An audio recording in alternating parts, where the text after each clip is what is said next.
Hi everyone, my name is Ihan. Today I will explain about schedule algorithm with preemptive priority and round robin. So for preemptive priority, I will explain it with 6 different processes and their own process time, arrival time, and priority. So every time the first response time will be come in with 0, which is 0 arrival time. So here it will be 0 millisecond for the process 3 to arrive first. Since it is the first process to arrive, so it don't have other process. So the first process arrive is process 3, arrive with 9 burst time and 5 priority. After that, for the second arrival process is process 1. It will arrive at 3 milliseconds. So the process 3 will interrupt. So the burst time will remain 6 milliseconds.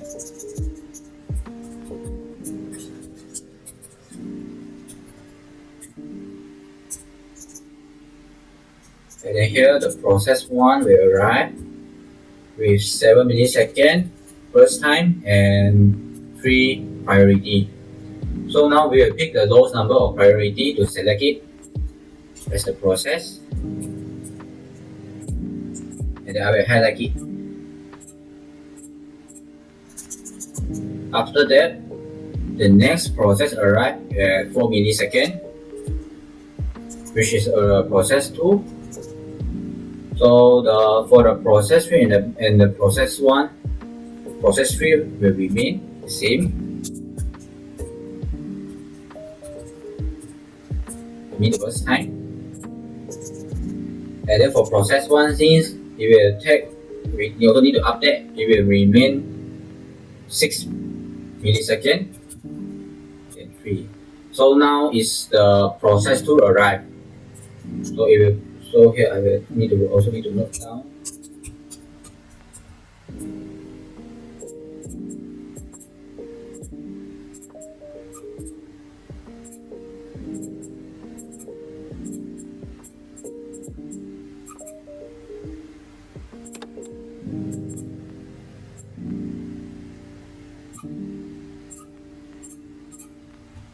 So next one here is for process 2. So process 2 arrive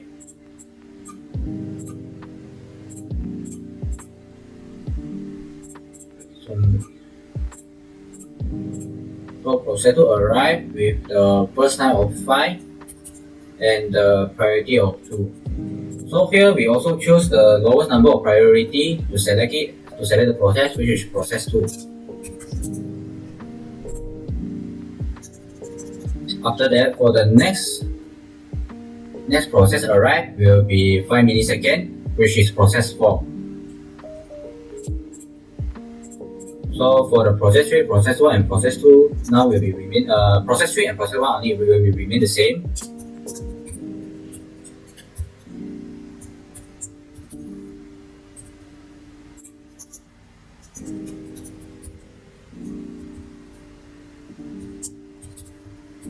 And then just now is the process 2 interrupt, so the burst time will remain interrupt for 1 millisecond, so the burst time will remain 4 milliseconds.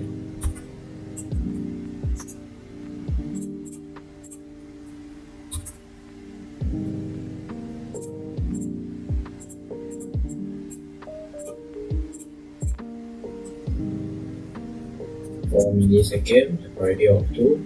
Since when you reach 5 milliseconds, which is process 4 will join in. So process 4 join in with the burst time of 2. Process 4 join with the burst time of 2. And the priority is 1. So it's also the same. We also need to pick the lowest priority, which is process 4.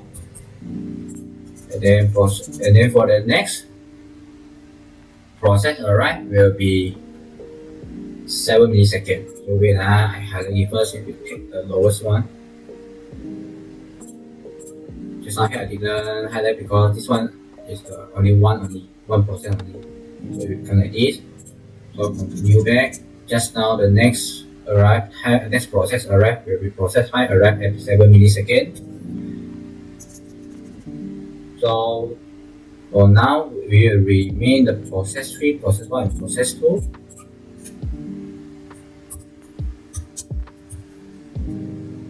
Six, 5,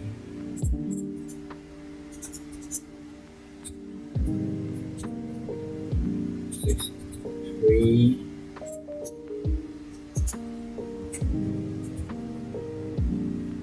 4, 2.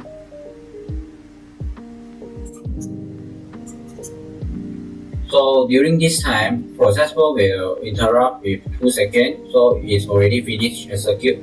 So we no need to write back process 4. We can just directly write back the new process arrive in, which is process 5. With the first time of 3 and the priority of 4.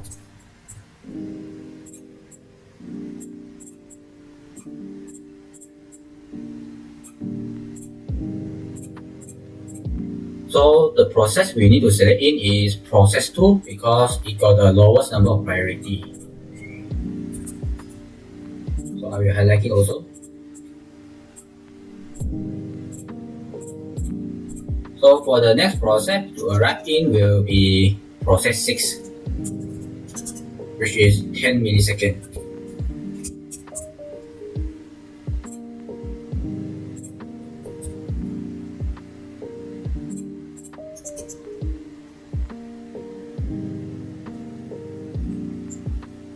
So now I will continue to write it back. The process 3.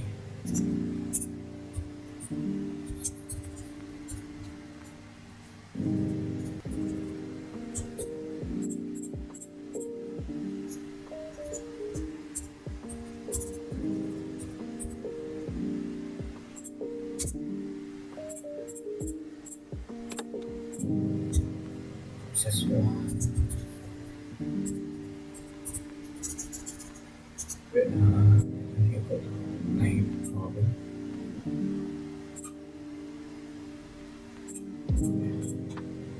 And then process 2.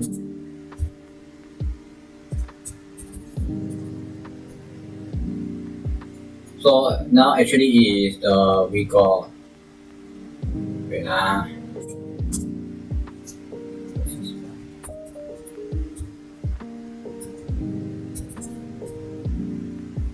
so process 6 will coming in at the arrival time of 10 milliseconds. Okay, so here we need to change a bit because just now process 2 it already takes 3 milliseconds to reach to interrupt. So when it reach to 10 milliseconds, so here the process 2 burst time will remain 1 only. Okay, here we got process 6 arrive. So process 6 arrive with the burst time of 3 and the priority of 6 number.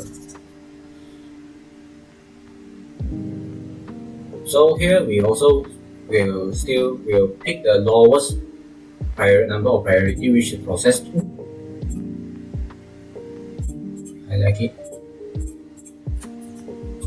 So now we have no more other process to arrive more, so we just need to execute finish all the process. So to finish execute the process 2, it only take 1 more millisecond. So here I will put it remain 11. And then here the other will be remain for the process 2. We will need to remove it already because we already finished execute.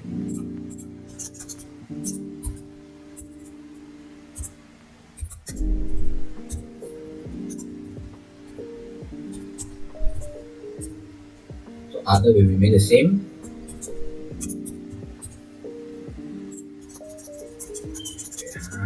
Process 1.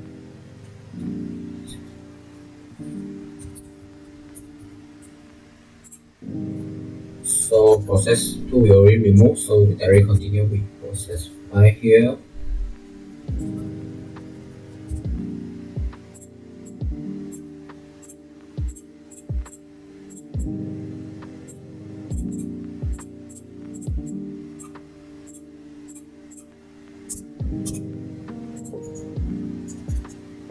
Here will be process 6.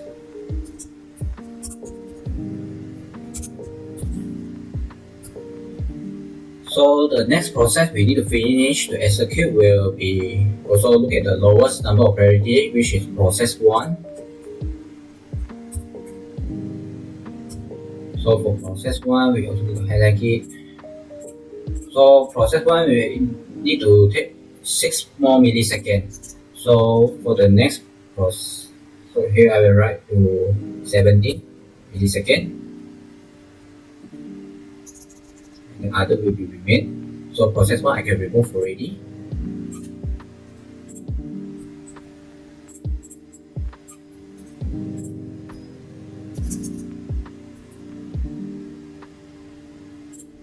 That's okay.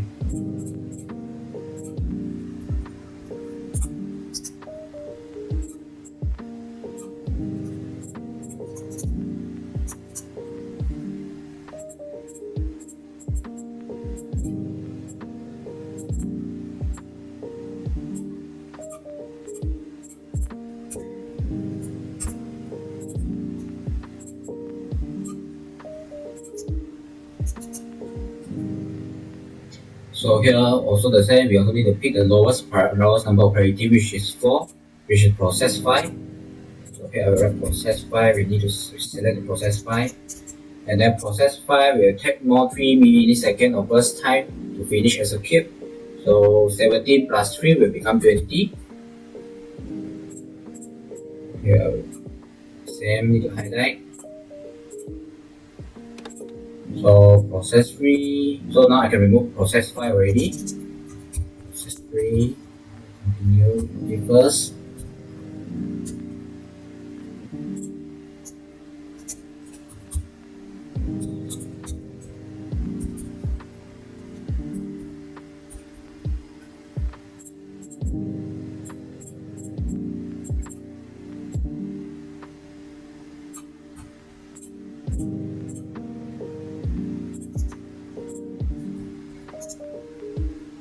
So now we also need to pick the lowest number of priority, which is process 3. I will highlight it to finish execute. So process 3 finish execute will take 6 milliseconds of burst time. So for the next process, so it will become to 26 milliseconds.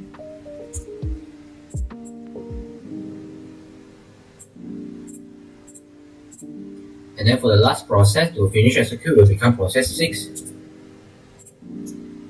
And in it,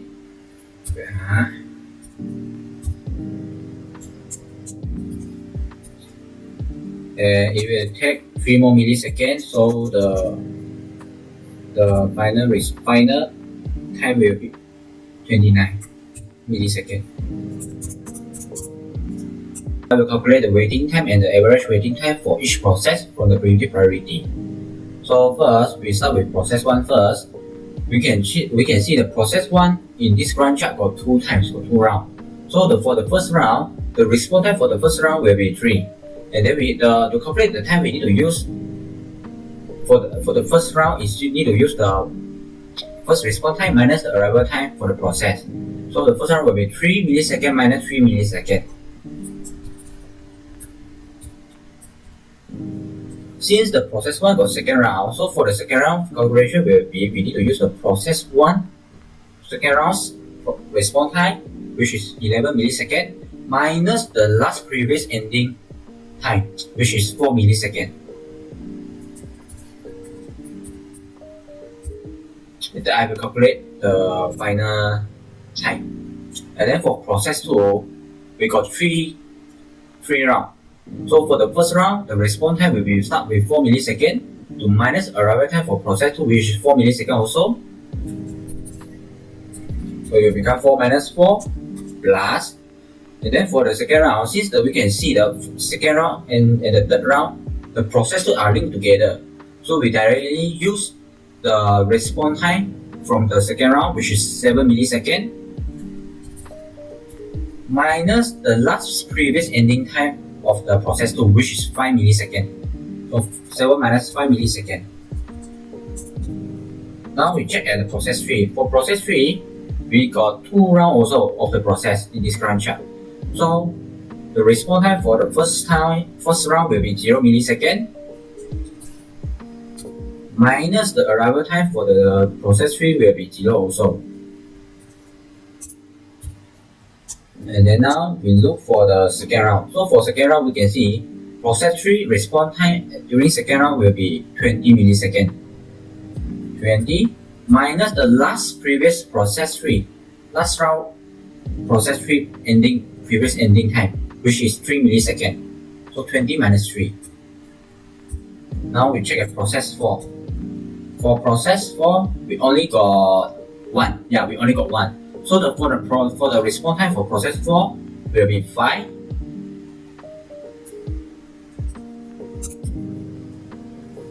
Minus the arrival time for process 4, also 5. Now we look at process 5. For process 5, we got 1 times also in this grand chart, 1 round only. So the process 5 response time will be 17 minus the arrival time. So for the arrival time for process 5 will be 7. So 17 minus 7. For process 6, which is the last process we also only got 1 only.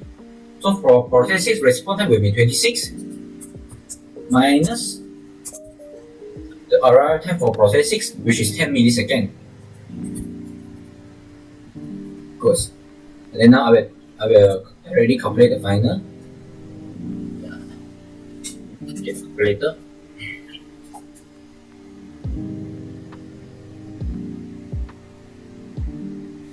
So for process 1 will be 7. For process 2 will be 2. Process 3 will be 17. Process 4 will be 0. Process 5 will be 10. And for process 6 will be 16. So now I will calculate the average waiting time. So to calculate the average waiting time, we just directly add up together all the process final time. So which is 7 plus 2 plus 17 plus 0 plus 10 plus 16. And then we need to divide. So all the process add up together and then to divide 6. So we need to divide 6 because we totally got 6 process. So we need to calculate the average time for each process. So we need to divide 6. And it will become like, 7 plus 2 plus 17 plus 0 plus 10 plus 16 divided by 6. So for each process, it will come out 8.67 milliseconds. So this will be the final answer for each process. So now I will explain about round robin with the same information from just now with 6 different processes and their almost time, arrival time, and priority. So this is the Gantt chart. So I will explain the round robin with quantum fork. So first, every time the response time will be 0. So which means the arrival time coming for 0 of the process is process 3 and the burst time is 9.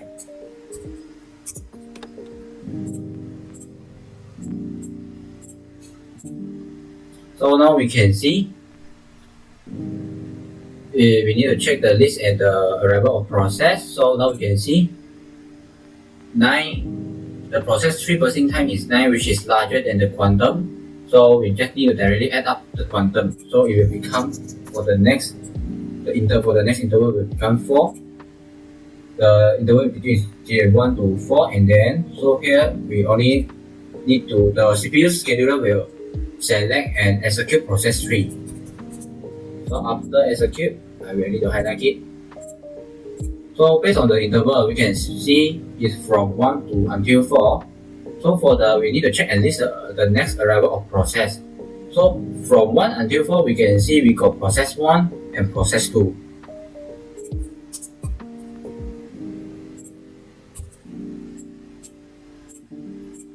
So process 1 for the next process to arrive with burst time of 7, and for process 2 the burst time is 5.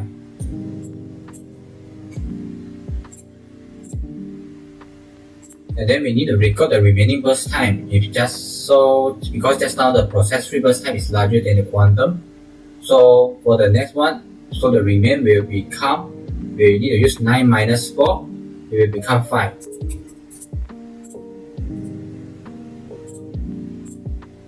The remaining time will become 5 milliseconds. So next, the CPU scheduler will choose process 1 to execute. And to execute, so the first time of process 1 is 7. So 7 is larger than 4. So we also just need to add up the quantum, add up 4. So 4 plus 4 will become 8.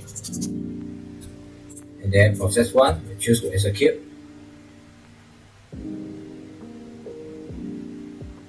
So I will highlight it. So now we can check the interval between will become from 5 until 8. So during from 5 until 8, so we also need to do the same step again to check and list the arrival of process for the next coming. So after that, we can see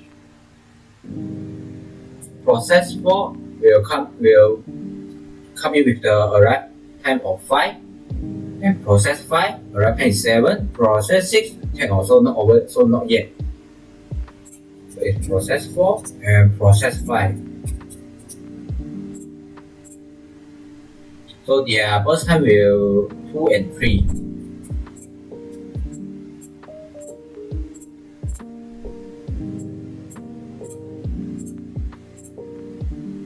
So we need to record the remaining burst time. So for process 1, just now is larger than the process 1 burst time is 7 larger than 4.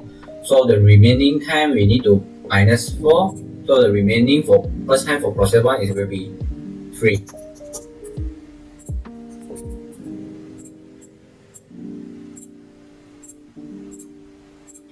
So next, the CPU scheduler will choose process 2 to execute. So process 2, and the burst time for process 2 is 5, which is larger than the quantum. So the interval for the next here will become, need to add 4 again, so it will become 12. So the next one will be from 9 until 12, and also the same, we need to check and list the arrival of the next process. So now it's for process 6. So just now we already execute process 2, so I need to highlight it. Okay, process 6, and then the burst time is 3.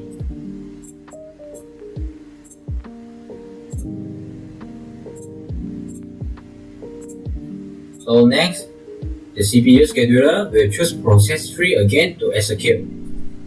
Process 3. So for the interval, process 3 now is with the burst time of 5, which is larger than quantum also. Just now here I forgot to record the remaining burst time, because process 2 still has 5 burst time, which is larger than quantum 4. So 5 minus 4 will remain 1. Process 2, and then the burst time will remain 1.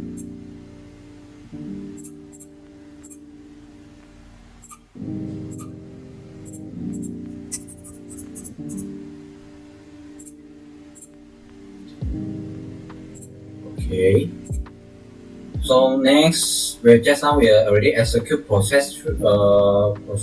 Okay. So now you will execute the CPU scheduler will choose process 3 to execute.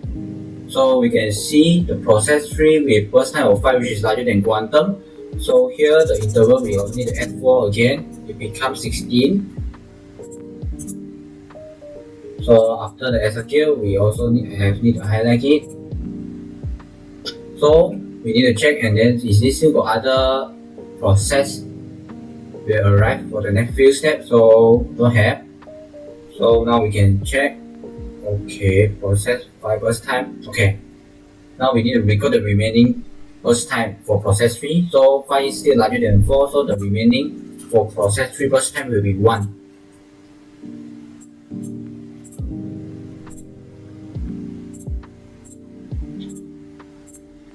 So next, again, the CPU scheduler will choose process 4 to execute.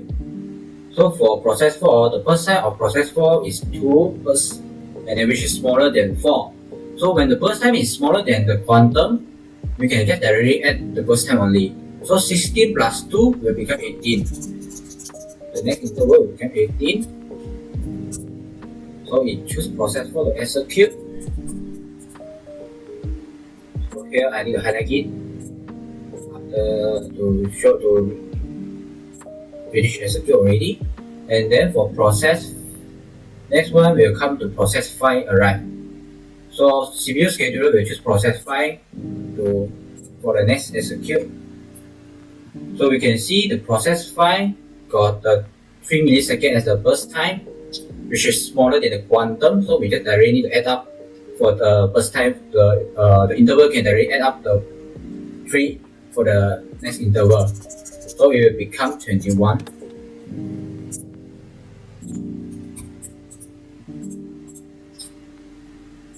After execute, I need to highlight it. Next, you will choose again the process 1 to execute. So just now here the interval is 21 to the burst time is, so for the process 1 burst time is 3. So 3 also less than the quantum. So we generally need to add the 3 to the interval. So the next will become 24. So finish execute. Highlight it again. And then for the next is process 6. Process 6 got the burst time of 3 also, smaller than quantum. So the next interval just directly add up 3 only. 24 plus 3 will become 27. After execute, highlight again. And then now we choose the CPU scheduler will continue to choose process 2 to execute. So process 2 burst time is 1 smaller than quantum. So the next interval 27 directly add up 1 will become 28. Finish execute, highlight it again. Now we come to the final. The CPU scheduler will choose process 3 to execute as the final execute. So process 3 with burst time of 1 smaller than quantum also, 28 plus 1 becomes 29 for the interval. So after finish execute, I highlight it also. So this will be the final answer for the Gantt chart. Now I will calculate the round robin waiting time and the average waiting time, average waiting time for each process. So we start with process 1 first. So for process 1, we got 1 and 2 rounds. So first round process 1, the response time will be 4 minus the arrival time for process 1. So the arrival process 1 will be 3, so 4 minus 3 plus the second round of process 1 will be 21. So 21 response time minus the last previous round for process 1 ending time will be 8. So 21 minus 8.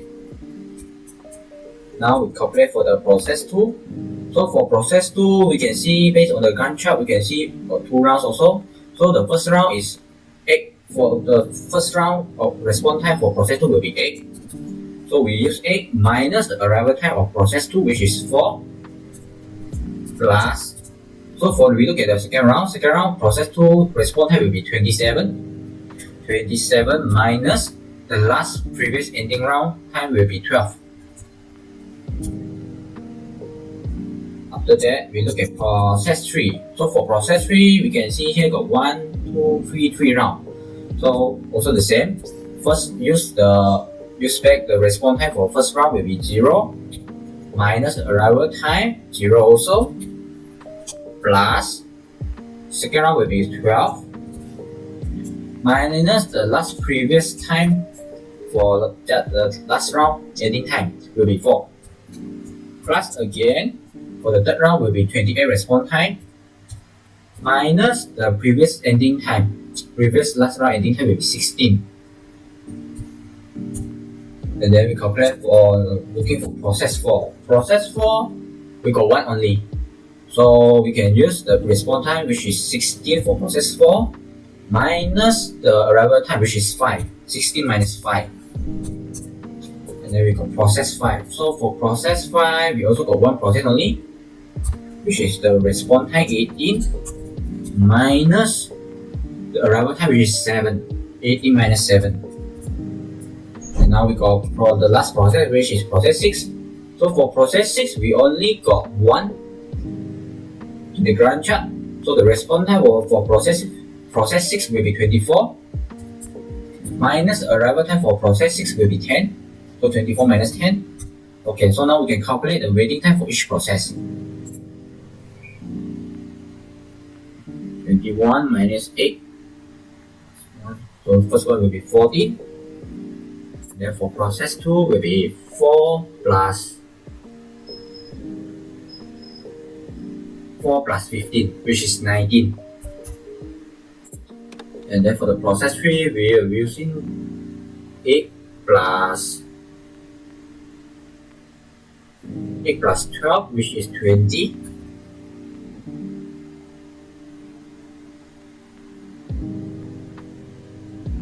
And then now for process 4 will be 16 minus 5, which is 11. For process 5, 18 minus 7, also 11. And then for the process 6 will be 24 minus 10 will be 14. So now we got all the waiting time for each process, and we can start to calculate the average waiting time for each process. So we are still the same. We add up all the process waiting time together, which is 14 plus 19 plus 20 plus 11 plus 11 plus 14. Then we divide by 6 again because of 6 process. So here I need to put the bracket. So just now the total will be 14 plus 19 plus 20 plus 11 plus 11 plus 14. Okay, divide by 6. So the final waiting time will be 14.83 for each process.